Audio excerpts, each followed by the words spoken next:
Lijepi pozdrav svima koji ste se uključili u drugu epizodu podcast Kolektiva. Ukoliko vas zanima sadržaj kojeg radimo i dijelimo s vama, pretplatite se na naš YouTube kanal i podijelite ga među svojim prijateljima kako bismo zajedno širili ovu priču. Za audio verziju ovog podcasta možete posjetiti našu web stranicu thecollective.hr.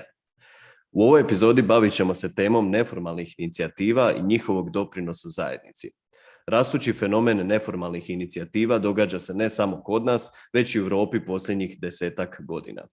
Neformalna udruženja građana sposobna su vrlo brzo kreirati mrežu podrške i reagirati u kriznim situacijama i u različitim društvenim pitanjima. Pa eto, ovdje ćemo ponuditi odgovore kako ga možemo anticipirati i koristiti ga kao sinergiju, i to će nam najbolje reći moje tri gošće, tri aktivistice, Maja Sever, Ivana Kordić i Mirna Šmit. Pa evo, uživajte u nastavku.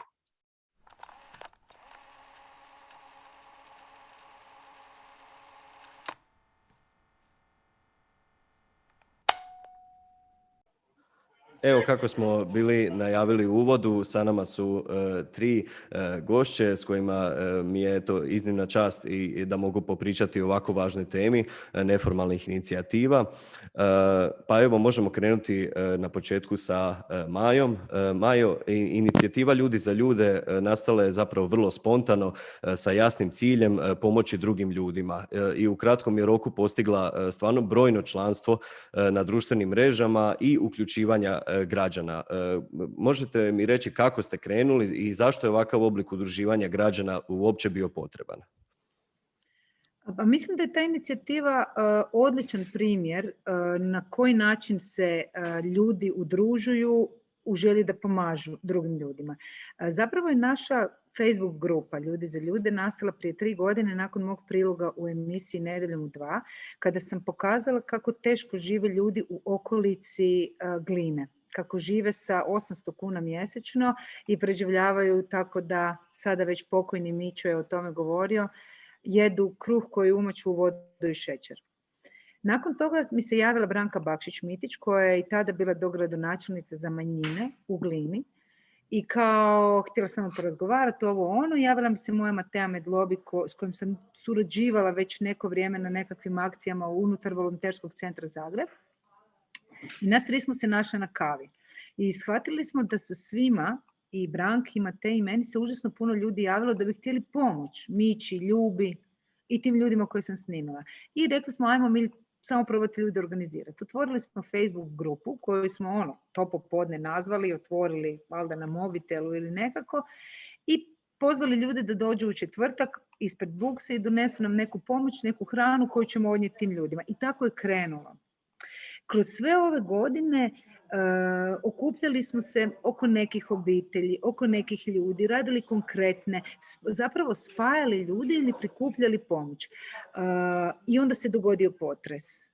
Tu smo intenzivirali jer je potres pogodio upravo one ljude kojima smo kroz sav ovaj period pomagali, i tu se onda događa nadogradnja i ta priča se širi, postaje, ajmo reći, čak i ozbiljnija, iako evo sad u nedjelju opet smo Branka i ja sa vrećicama išli ljudima i odnijeli, jer sustavno se stvari ne rješavaju, ljudi imaju potrebu da pomognu i ovakva nekakva dobra direktna pomoć, de facto ljudi to vole. Ono što mi radimo putem Facebook grupe, svaki put pokažemo da je ta pomoć došla u prave ruke.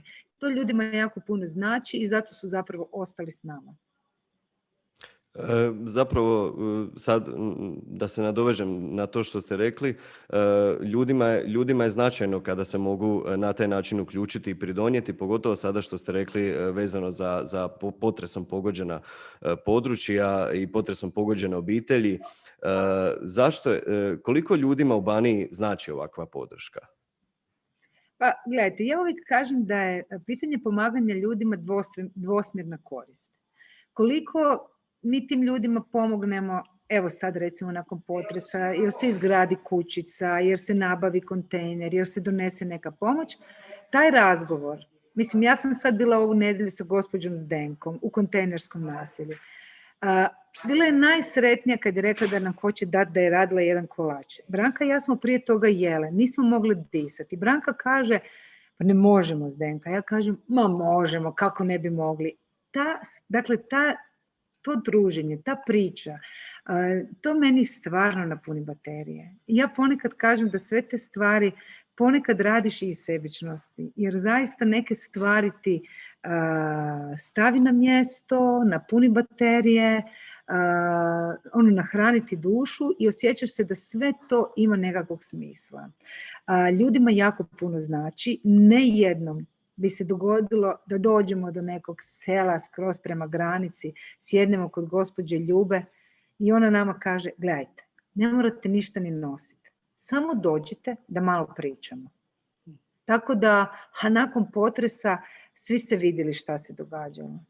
Mislim, činjenica jest, nije tema, ali činjenica jest, sustav je spor, sustav je trom, da pomoć dođe direktno do ljudi prođe previše vremena. Normalno da im je dobro došlo u prvom naletu dekica i nešto hrane im nisu mogli u kuću. U drugom naletu kontejner gdje će spavati. Sada nekakve privremena rješenja koje su ipak bolja od samog kontejnera ili nekih drugih stvari. Jako puno ljudima to znači. To je zapravo i prednost tih neformalnih udruživanja, jer sposobni su i vrlo brzo kreirati mrežu podrške i vrlo brzo reagirati u kriznim situacijama.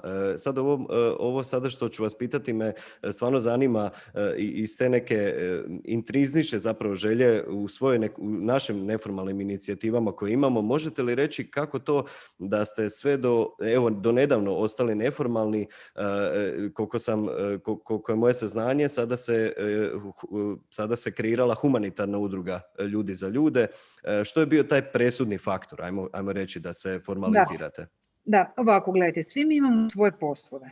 Teja radi u Briselu, Zoran radi na N1, ja radim na HRT-u, Branka je zapravo zamjenica gradonačelnika. To je posao od 8-10 sati dnevno. I niko od nas zapravo ne može se angažirati u udruzi u punom obimu. Šta je bilo presudno? Iskreno, kako radimo sve ozbiljnije, imamo namjeru raditi nekakav centar u Glini, ova gradnja kuća je ozbiljan posao, makar i ovih drvenih privremenih, kako bi aplicirali na fondove, kako bi aplicirali na natječaje koji se raspisuju za pomoć Baniji, mi moramo biti pravna osoba. Kao inicijativa nam to nije dovoljno. I zapravo smo zato došli do tog trenutka, iako naravno za većinu natječaja moramo biti stari godinu ili dvije, ali nažalost morat ćemo pomagati još jako dugo. I jedna od presudnih stvari je bila da osnujemo udrugu zbog toga kako bi bili pravni subjekt koji može aplicirati na natječaj ili sredstva koja se raspisuju za pomoć ljudima na Baniji.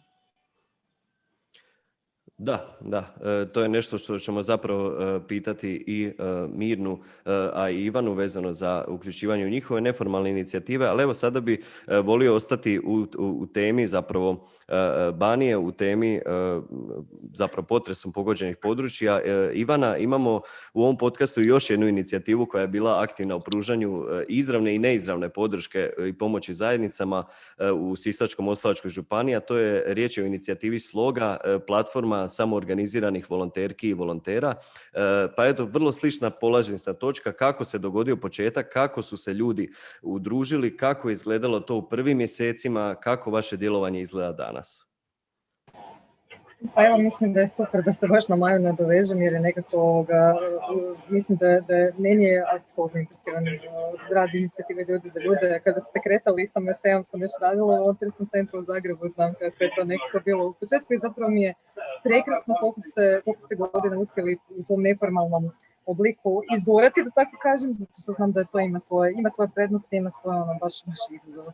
S nama je to nekako išlo stvarno spontano, jedan dio ljudi je nekako na dan potresa zapravo prva stvar koju su napravili, odnosno to smo napravili da smo otišli do Bukse dati ljudima za ljude nešto što smo uspjeli skupiti u tih par sati, jel? Dio ljudi je, mislim kao mnogi drugi ljudi, naprosto spontano se krenuo prema Baniji. Nekako nama se, trebalo nam je par dana, ali u stvari smo se okupili oko nekakvog, ja bih rekao kao ključnih ljudi, dijela ključnih ljudi koji su napravili super sustav kroz koji smo uspostavili dosta efikasan način pružanja podrške pomoći. To su bili već nekako zvanični dežurni krivci za reakcije na izvanredne situacije u obitelji Uranić, Luka, Lejla, njihov sin Ivan, koji im je dao nekakav prvi podstrek i u biti oni su poznati ljudima većinom kroz inicijativu Are You Serious? Nekako jedno od prethodnih kriza. A ideja je bila, mislim, sve ovo što je Maja rekla, jednostavno kao vidiš da treba i kreneš, a ono što mi je jako bitna vrijednost bila i svima nama skupa je upravo to što si ti sama, Maja, rekla, mislim, taj koncept uzajamne pomoći. Znači da to nije nešto sada dolazi kao veliki humanitarac koji će tu sad nešto visoka pomoći ljudima, jer to stvarno nije način da se ikome pomoći, onda rađe nemoj, po meni, nego je stvarno bilo jedan ogroman proces slučaja. I to je nešto što su, mislim, ja sam možda kroz Matejnu priču više čula neke priloge ljudi za ljude, kako ljudi žive u Karline, kako je, mislim, zapravo ta razina stvarno ogromne socijalne nejednakosti u odnosu na nas koji smo tu onako 50, 60, 70 km daleko, a zapravo svijetovima udaljeni. Ja vidim da je to sve nas zapravo duboko potreslo. Nije samo bila potres, mislim, koji je bio grozan, ali ući taj jedan svijet u kojem, mislim, stvarno je to eye-opening, onako baš za otvaranje oči iskustva. Nekako nas je to valjda potaklo da nastavimo. Sloga je kroz podjelu humanitarne pomoći djelovala možda nekako, ja bih rekla, sjećam veljača. Pokušala sam se naravno spojiti s drugim neformalnim inicijativama. Ja uvijek govorim da ih je bilo jako puno. Nekako je možda zato što smo si dali to ime i prošlo to nešto dosta ljudi kroz našu je Sloga dobila malo više nekakve vidljivosti, međutim, apsolutno mislim da je strašno bitno spomenuti da jako puno ljudi to je bilo. Bez imenih na neki način je apsolutno ključno za to da ipak se vrati neko barem malo dostojanstvo i osjećaj humanosti, povezanosti, da smo nekako tu. Dio koji trenutno još uvijek radimo je jedan projekt koji smo baš preko Tatovake, preko moje zlarinske udruge smo ga prijavili, upravo iz istih razloga koje je Maja spominjala, naprosto je to bio uvjet kojeg je postavio donator. Prijavili smo jedan projekt koji je bio namijenjen postavljanju povišenih gredica za obitelji i u kontejnerskim naseljima i za neke udruge, osnovne škole, vrtiće koje smo sreli kroz naše volontiranje, ali nam je bilo bitno da negdje se nađemo, da ostanemo s njima u kontaktu i da damo nekakav osjećaj da malo života nekako tu još ima i nekako nešto što bi njima možda bilo neko malo veselja. Nama to povišene gredice jesu, u biti smo upravo kako smo vidjeli da ljudi žive od mirovina koja su pomoze Bože, mi se stvarno ne razumiješ kako se paju kraj s krajem, puno njih naravno proizvodi hranu. Tako da evo, to je bio neki cilj. Postavili smo 222 gredice za sada, 100 kubika zemlje smo dopeljali i punjenje kroz zadnjih 2 mjeseca, ali stvarno bilo veselo i evo ga, Stvarno impresivno, evo ovo što si sad spomenula, zapravo kako je zanimljivo da se u kriznim situacijama okupe brojne neformalne inicijative koje možda nemaju nešto međusobno zajedničko u svom djelovanju.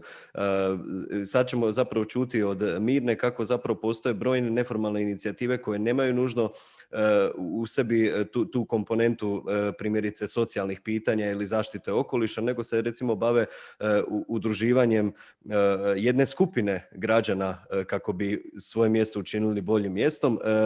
Pa tako ću sada Mirnu pitati, znam da je krajem 2019. godine osnovana neformalna inicijativa mladih Mlatforma u Osijeku, pa eto Mirna, kako i zašto je došlo do formiranja skupine mladih osoba i zašto je bilo važno okupiti se u takvoj inicijativi, preciznije u gradu Osijeku, ali vjerujem da je takva potreba i u drugim mjestima u Hrvatskoj.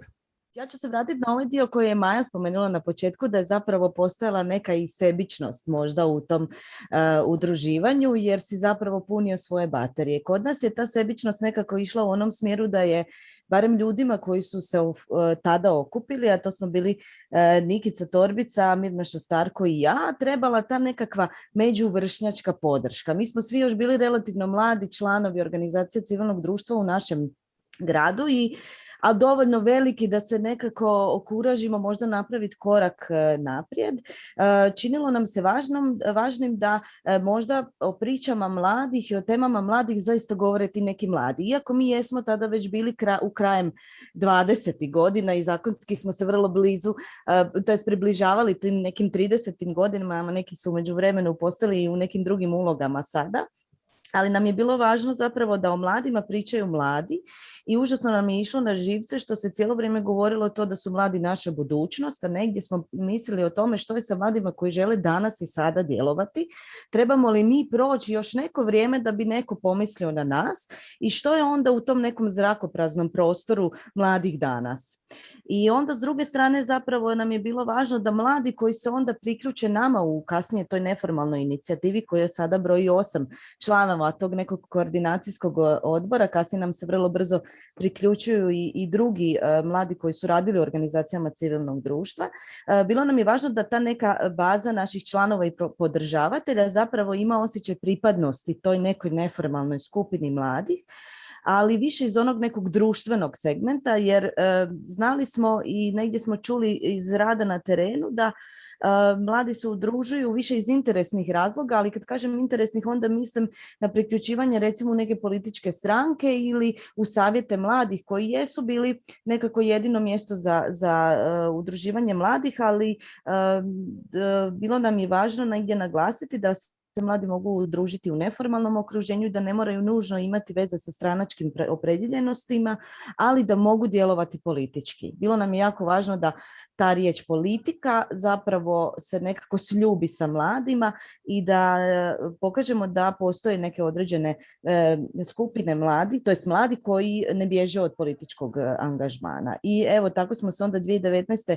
osnovali, imali smo super dobar zamašnjak, zato što se dugo u Osijeku nije pojavila nekakva takva neformalna inicijativa. Bilo je njih koji su imali različite interese, ne nužno povezane sa mladima, ali mi smo imali određeni društveni kapital, moram nekako reći, svatko od nas i povukli smo valjda zato dobru vidljivost u zajednici, ali mogu zahvaliti i organizacijama iz kojih dolazimo, koje su nam dale taj nekakav vjetar u leđa tog nekog mudrog, starijeg djelovanja. To su sve bile kolegice i kolege koji su zaista neki su i protagonisti 90-ih sektora koji se stvarao tada u Osijeku nevladinog i to nam je zaista onako dalo dobar vjetar u leđa.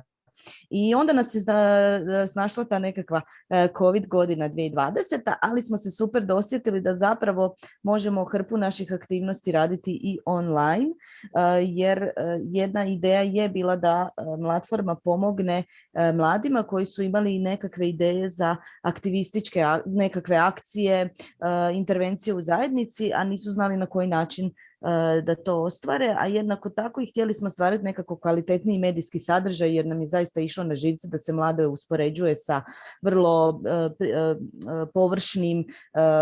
površnim djelovanjem na društvenim mrežama. Evo, to je negdje bila zapravo ideja platforme.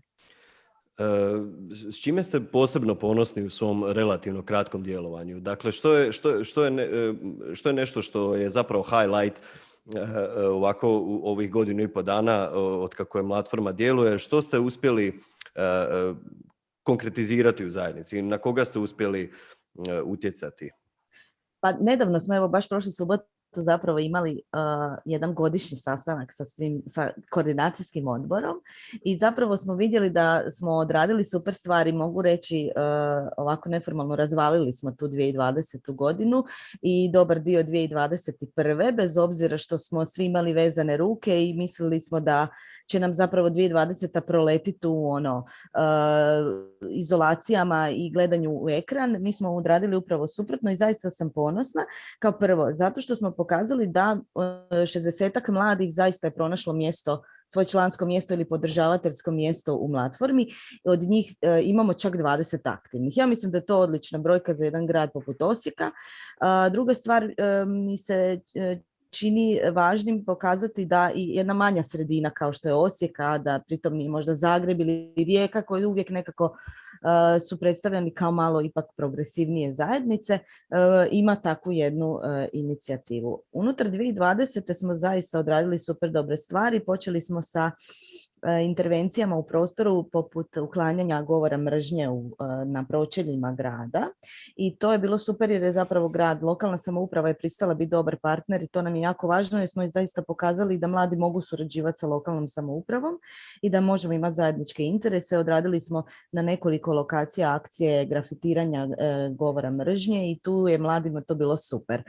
Zato što neka doza urbane ulične umjetnosti je tu stala zapravo u obranu tom nekom govoru mržnje čiji smo bili svjedoci u medijskom prostoru i općenito u našim zajednicama. To je bilo zaista super vidljivo. Nakon toga, evo, projekt Bez filtera je bio zapravo velika uspješnica jer smo uspjeli zapravo postati tu puno vidljiviji. Osim što smo radili na temama ljudskih prava, LGBT prava, općenito političke pismenosti, medijske pismenosti mladih, nekako su nam ovi lokalni izbori došli kao kec na 10 ili kecne, da, kako se kaže, da. Jer smo zapravo počeli pratiti kandidate za lokalne izbore za gradonačelnike i gradonačelnicu grada Osijeka. Ja mislim da se prvi put dogodilo da skupina mladih prati izbore i da smo zapravo pokazali tim političarima da neko sluša i prati to što oni rade i da smo uspjeli otvoriti odličan dijalog sa njima i neke stvari koje su nama bile važne u njihovim predizbornim kampanjama smo stavili recimo na prvo mjesto. Evo, zaista smo odradili odlične stvari. Tu su se našla jedna 2 do 3 istraživanja, čak se moram pohvaliti da smo utjecali zapravo i na izlazak i na izbore među mladima, barem našim članovima koji su pratili naše Facebook objave gdje smo analizirali programe političkih stranaka u kontekstu mladih. I zaista, evo, ja mislim da je velika vidljivost u zajednici. Moram priznati da smo postali dobri partneri, da smo postali relevantni i da nas se, evo, sad za neke stvari ipak pita koje su vezane uz mlade. To je ovako vrlo inspirativno što si sada ispričala. Svjesni smo zapravo, sve neformalne inicijative svjesne su zapravo podrške nekog javnog sektora, odnosno nekih donositelja odluka, ali mene zanima više pitanje kako zapravo sve tri ocjenjujete podršku, suradnju sektora, dakle drugih organizacija, organiziranog dijela civilnog društva. Što bi moglo biti bolje u toj komunikaciji, suradnji, ako bi uopće moglo biti bolje, gdje vidite tu prostor za napredak? Dakle, suradnja neformalnih inicijativa i organiziranog dijela civilnog društva. Pa ja mogu reći samo da je ta suradnja zapravo uvijek dobra i da tijekom svog ovog našeg rada, ovih nekoliko godina i u godinama kada smo manje bile aktivni, iako smo mi uvijek bile aktivni, ali to je uvijek bilo samo manje opseg, ajmo tako reći, a pogotovo nakon potresa, nekako ljudi za ljude su se pokazali kao dostupan partner na tom području, te su se nama javili mnogi ljudi sa većim inicijativama, sa različitim inicijativama. Nekada smo dali samo savjet, nekada smo ih povezali, nekada smo bili, mi u novinarskom našem poslu to zovemo fikseri. To su oni koji znaju situaciju na terenu i u svakom slučaju zaista, pa ne samo sa partnerima iz civilnog sektora, nego iz nekog svijeta poduzetništva, ljudi koji su se udružili kako bi napravili ovo ili ono, dapače. Jedan velik dio našeg rada zapravo sastoji se od toga da mi povežemo ljude sa onima kojima je pomoć potrebna. Mislim, ja sam ovako dosta otvorena i jako dostupna. Branka isto tako. Mateja je ta nekakva spona, ona je sad u Briselu, ona tamo radi dosta stvari i tim putem dolazi do nas. Pa i na razini zagovaranja za rješavanje problema, na razini jačanja vidljivosti problema, na razini povezivanja sa nekakvim donositeljima odluka koji bi neke stvari možda mogli promijeniti, a mi ih ne možemo sami prokrčiti. Tako da to jedno stvaranje mreže, stvaranje, povezivanje, to onak mislim da jako nam je dobro došlo. Imali smo recimo divne pomagače, volontere, jednu našu divnu Inu koja je mjesecima otvarala i odgovarala na sve upite u Facebook inboxu koje mi stvarno u određenim periodima nismo imali kapaciteta za to. Tako da baš nam je puno ljudi dalo ruku. I dalje se to događa. To je jako lijepo za čuti. Kakva iskustva ima Sloga u toj razini podrške, komunikacije? Pretpostavljam da je situacija slična, budući da je stvarno ovo što je Maja spomenula riječ o jednoj solidarnoj aktivnosti. Kako ocjenjuješ, Ivana, to?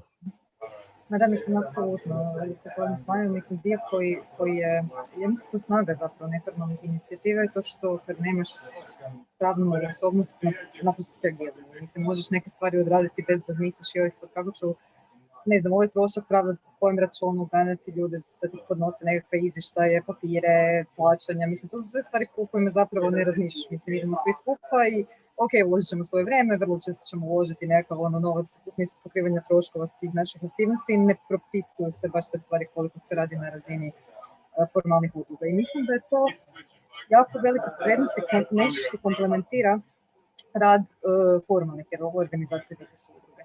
Pogotovo je primjeren u tom nekom prvom valu kriza, zato što mislim jako često ljudi koji rade u udrugama naprosto rade na jednom nizu projekata od kojih se i žive i mislim ako su profesionalna organizacija onda imaju neku svoju radno vrijeme koje se financira iz projekata koji su gdje je to manje više njihov angažman je predodređen. I naravno da je izazov kada ti, misliš da mogu reći iz čisto perspektive osoba koja radila u Londonskom centru u Zagrebu kada je se dogodila situacija sa poplavama u Gunji, jednostavno tebi to potpuno, mislim, u prvi mah želiš dogovoriti naravno situaciju, sjećaš potrebu, imaš nekakav mandat koji paše na tu temu i međutim, apsolutno izazov kako sada to izvagati sa nekakvim vrlo jasnim obvezama koje ti nameću donatori, rokovi, projekti koji idu i tako. Znači, ja kad gledam i apsolutno se divim organizacijama poput, ne znam, Udruge X u Petrinji, koji su ono izgubili ured i domove, neki od djelatnika. I još smo sve to skupa bili izloženi očekivanjima da joj pa nećete raditi za kasnice izvještaje. Znači, to je realitet. Ja mislim da je to jedan dio koji se u našem vrijeme apsolutno zanemaruje. Kada se govori o nekim pričama, uopće ih neću ponavljati te izraze koje se koriste za udruge i ljude koji njima rade, mislim da su vrlo, vrlo nefer i da bilo koji zaista radi u organizaciji ili sa organizacijom koja tako podjeluje stvarno i sa korisnicima i radi svoje programe sa srcem, zna da je to jedan ogroman posao u koji ljudi ulažu u svoj privatni život i energiju i šta. Tako da mislim da taj dio je zapravo jako, jako bitan. Znači da na neki način u tom prvom valu da ljudi spontano pomognu. Jel? I to je nešto što je super. Još je više super ako znate da ne idete bezglavo, nego idete u nekoj pokušaj koordinacije sa ljudima za koje znate da imaju nekako prethodno iskustvo, da imaju neki program.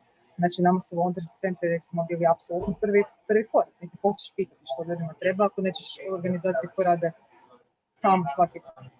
Tako da je to nešto što mislim meni se čini da je iznimno bitno da se uvijek pokaže jedna snaga kada se radi na takav način kroz suradnju.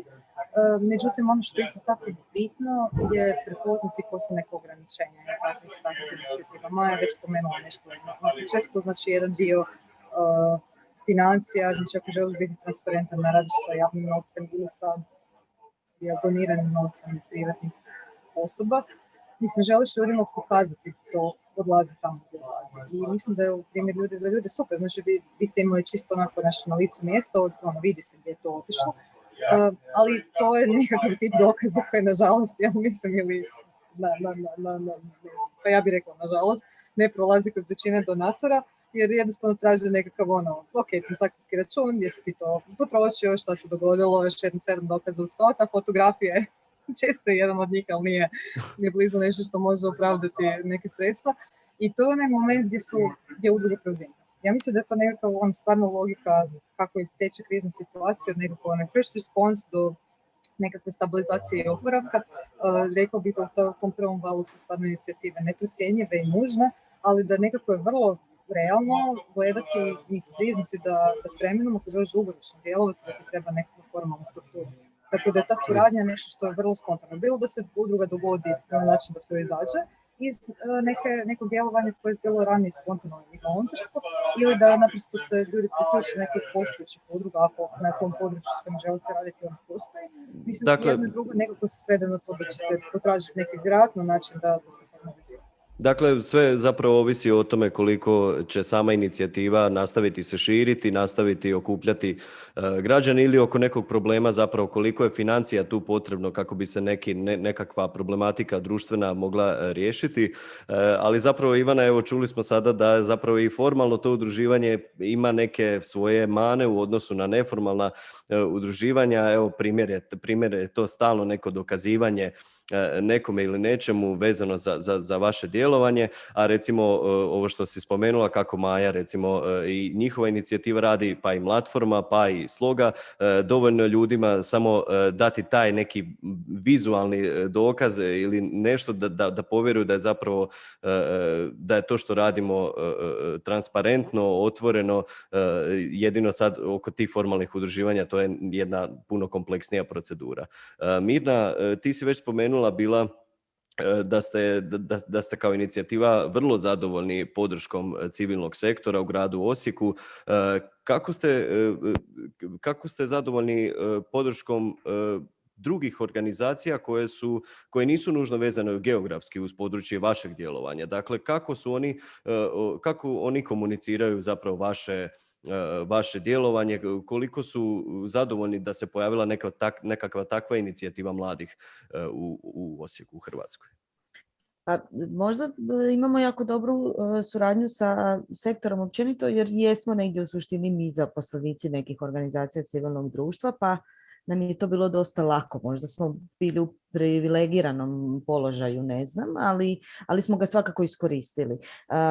Osim udruga, u ovom smislu imali smo jako dobru suradnju i sa ustanovim institucijama u kulturi, Kulturni centar, Kinematografiji Osijek, osnovne škole, pa onda tako i lokalna samouprava, određeni politički akteri, jer su nam takve bile i aktivnosti, ali je vrlo brzo ta neka vidljivost, ali i mreža suradnje zapravo se proširila i izvan Osijeka, jer su nas dosta podržali i neki protagonisti sa nacionalne razine iz sektora, tako da lijepu podršku imamo i od nekih članova Instituta za društvena istraživanja. Tu nam je i ekipa iz GONG-a znala uskočiti u nekim našim pitanjima, propitkivanjima o tome kako djelova Centar za mirovne studije, kolegice i kolege.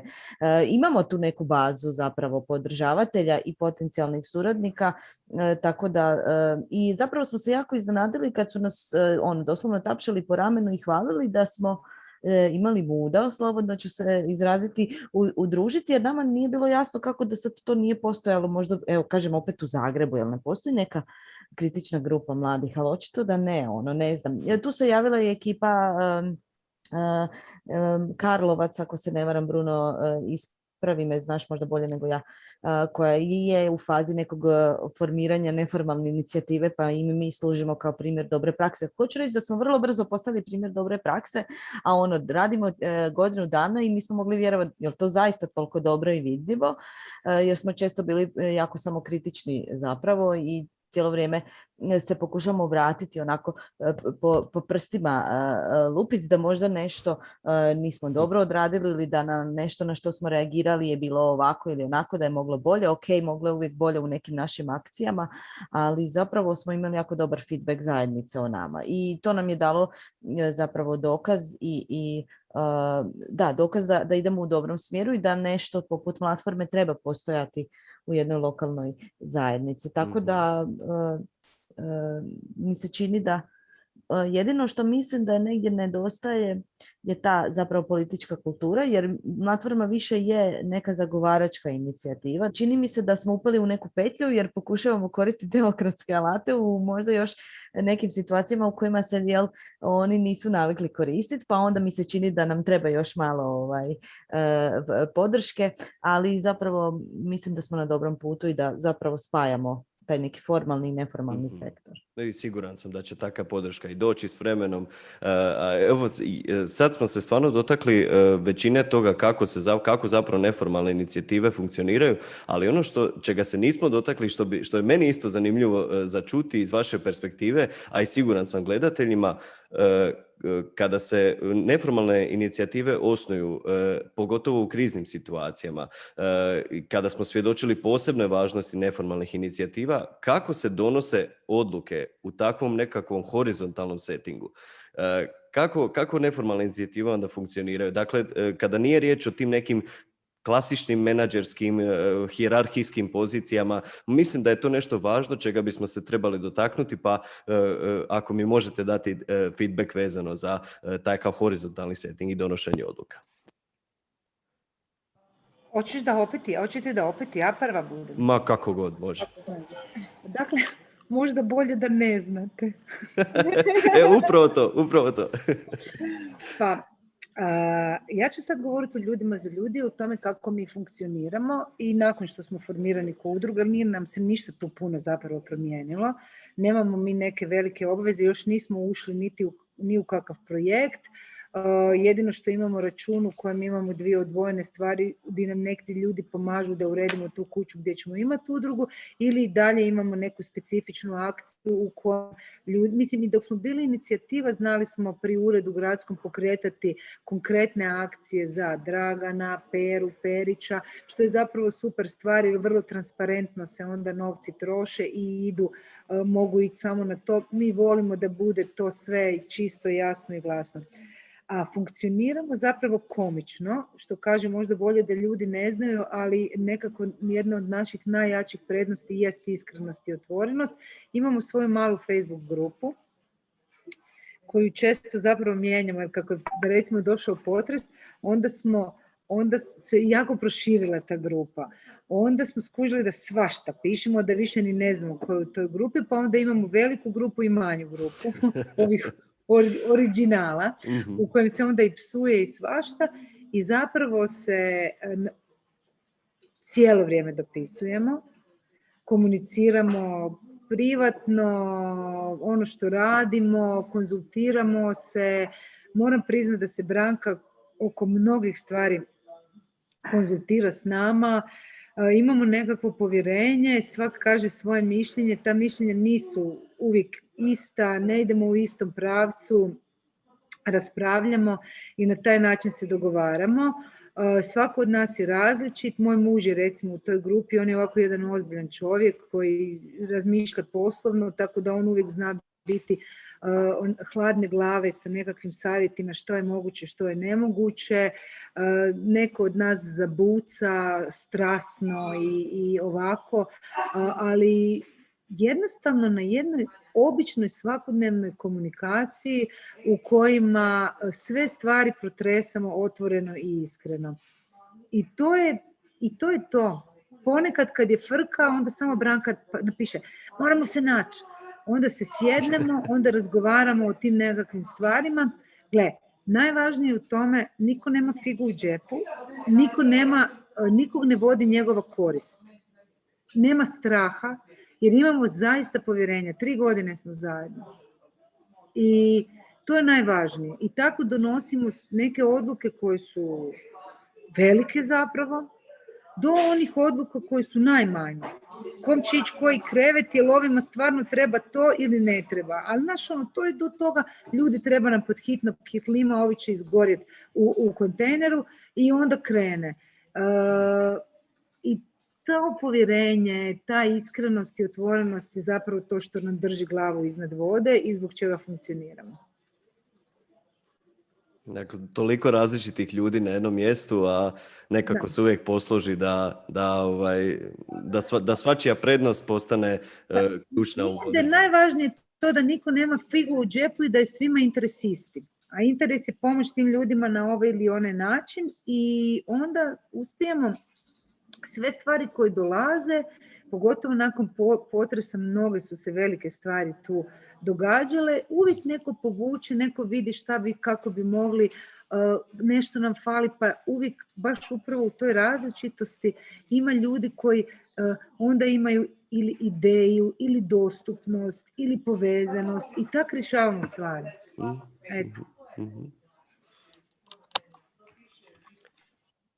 Ja sam, i Ivana i ja smo obje u isto vrijeme uključili mikrofon. Neka da, možemo da, ići onim da, redom. Da, da onako kao redaljka, kod da sjedimo u krugu. Da. Slobodno mirno. Samo to je online, tako da.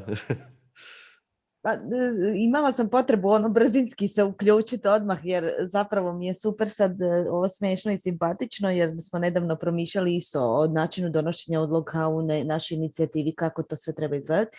I onda kad čuješ kolegice, evo, čućemo što Ivana kaže, ali Maja je već rekla da jednostavno grupa ljudi se našla, imaju povjerenje i na nekakav način u hodu zapravo donose odluke. Neko je realan, neko je strastven, neko opsuje, neko slučajno taj dan ne može, nekad se glasa, pa kao ajde.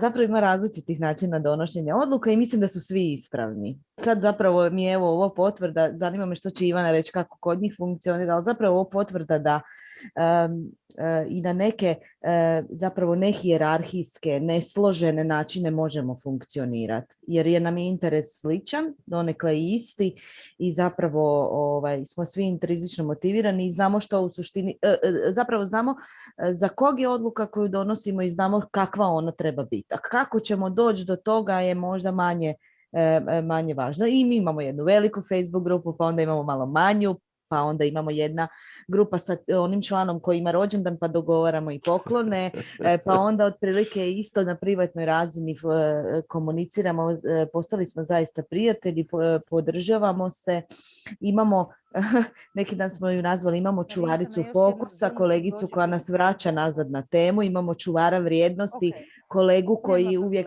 ponavlja na koji način, da nas podsjeća zbog čega smo osnovani.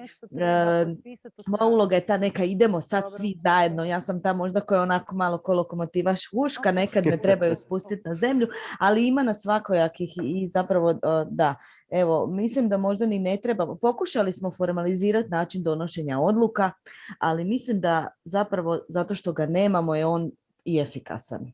I ispravan, da. Ispravan i evo, u krajnjoj liniji ono što je Maja rekla, iskren i zaista ni kod nas nema niko figu u džepu i to je zapravo jako važno. Evo. Ivana, pretpostavljam da je situacija slična.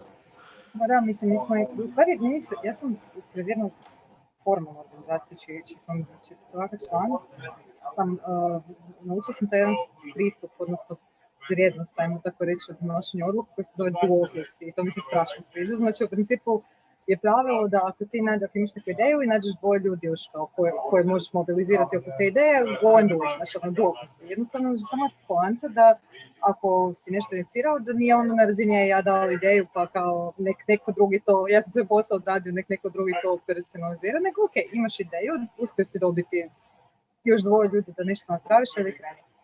I stvari, mi smo stvarno nekako imali jako različite grupice ljudi koji su se bavili, neki su radili štale, neki su nosili pomoć, neki su pomagali skladištima, da malo koji su vodili privatni ljudi da malo bolje funkcioniraju. Znači, baš je bio nekakav niz aktivnosti, neki su išli čisto na razinu monitoringa govora mržnje, su neke diskriminatorne prakse koje bi se dogodile. I to sve zapravo išlo po nekom vlastitom afinitetu. I apsolutno se svaka od tih grupica tematskih se organizirala za sebe. Znači, to je bio dovoljno malen broj ljudi da se mogu dogovoriti oko toga što će, kako će, koliko mogu. Onda bismo imali smo prvo praktično svaki drugi dan Zoom sastanke na večer, onda kako je vrijeme teklo se to došlo na nekih jedan tjedno. Sada je čisto onako projektno, ovisno o tome ko što radi, jer imamo nekako dvije stvari koje su na tijeku. Tako da zapravo sad naravno i manje je ljudi puno aktivan i stoga nije imao nekako namjeru to formalizira ili nastavi nešto puno duže nakon potresa, nego je baš bilo onako, ok, ostanemo u kontaktu sa ljudima s kojima smo započeli nekakav dugoročni projekt. Tako da je to sve skupa išlo baš, ono što mi je jako lijepo što su Devina žena spomenula prije, mislim je taj dio jednog dokaza da i bez hijerarhijskih struktura ti možeš jako efikasno djelovati. Ja mislim da je to nekakva pretpostavka koja je ono, kao smatra se kao ono jednorodom praktički u organizacijama gdje ono moraš imati neku ono, proceduru ovako, onako. Međutim, eto, ja sam stvarno dugo nekako sam već u našem civilnom društvu i mislim, naravno da ima svakakvih praksi, ali meni baš onako bude mi zapravo krivo kada vidim da taj jedan proces za koji evo Mirna kaže kao nekad nije bitno kako smo odlučili, ali nekada zaista je. Zato što ako ne živiš one prakse pluralizma, uključivosti, demokratičnosti, koje zagovaraš u svojem širem okruženju, onda negdje gubiš ipak svoj integritet. Jel? Tako da mislim da je strašno bitno način na koji ljude koji su preuzeli neku odgovornost, jer to je naravno nekakav ulaznica za donošenje odluka, to apsolutno stoji, ne možeš se stati sa strane i govoriti ljudima šta bi one trebalo raditi, ali onaj dio je zapravo preuzmiš odgovornost za neki segment vaše organizacije, kako neformalno bilo, da onda mislim si apsolutno slobodan da donosiš odluke koje se tiču tog dijela. I mislim to i nekako usklađuješ, ako je nešto potrebno zajednički odlučiti, onda usklađuješ to kao ravnopravan član te zajednice. Mislim da je to onako baš demokracija u praksi koju treba njegovati, jer ako ne postoje ljudi zapravo odu, nema nekakvog razloga zašto dio nekakve priče koja zapravo ne živi vrijednosti koje zagovara. Tako da evo, meni je to nešto što mi je, da, sporo je nekad je stvarno onako zamorno, ja sam znala imati pogotovo ako bi se ne znam vratili taj dan sa nekakvog izbjegavam tu riječ TBN-a jer mi se to jako ne sviđa, znači sa mjesta na kojem smo bili i boravili taj dan i od ljudi s kojima smo taj dan proveli i ono vratiš se onda neki Zoom koji traje i to je već sad sat i pol i mislim to je onaj dio koji je realitet to je, jel, ali zato mislim da nam je bilo bitno da negdje malo iznađemo neki kao bitno ti podijeliti informaciju da ljudi znaju što se radi, ali onda s vremenom jednostavno smo se podijelili u neke manje timove, a preko WhatsAppa komuniciramo, ljudi znaju što se radi, ali nema neke potrebe sad za sjedenjem na sastancima koje traju puno i dugo, zato što eto, 20 ljudi ili 15 Pa evo, mislim da baš sad sva tri primjera koja su zapravo svijetli primjeri kako zapravo se trebaju donositi odluke u takvim neformalnim udruženjima, vjerujem da će pomoći svima koji sada slušaju, koji možda imaju te neke komplikacije vezano za ustrojstvo neke organizacije, da će pomoći vaša iskustva i zapravo koja su vrlo jednostavna, vrlo su ljudska. Tako da vjerujem da će ovi savjeti svakako pripomoći. Evo, došli smo nekako do kraja ovog druženja. Ja vam želim svako pojedinačno da ćete sve što ste zamislili i sve što ste zamislili unutar vaših djelovanja biti ostvareno i da ćete nastaviti inspirirati druge, činiti našu širu zajednicu ugodnijim mjestom za dostojanstven život. Tako da puno hvala što ste bili dio ovoga. Hvala što si nas zvao, naravno. I hvala vama, curke, što postojite, moramo se umrežiti. Apsolutno, ovo je samo uvod u to. Hvala svima. Lijepo je vidjeti da ima nade. Ima nas dovoljno. Da. Dragi naši, nadam se da ste mogli čuti vrijedne informacije vezano za to kako neformalne inicijative se uključuju, kako djeluju i kako funkcioniraju, zašto je uključivanje građana važno za rješavanje važnih društvenih pitanja, a na posljedku i zašto je važno da se mi kao zajednica međusobno poboljšavamo i zajedno gradimo. Do sljedeće epizode, srdačan pozdrav.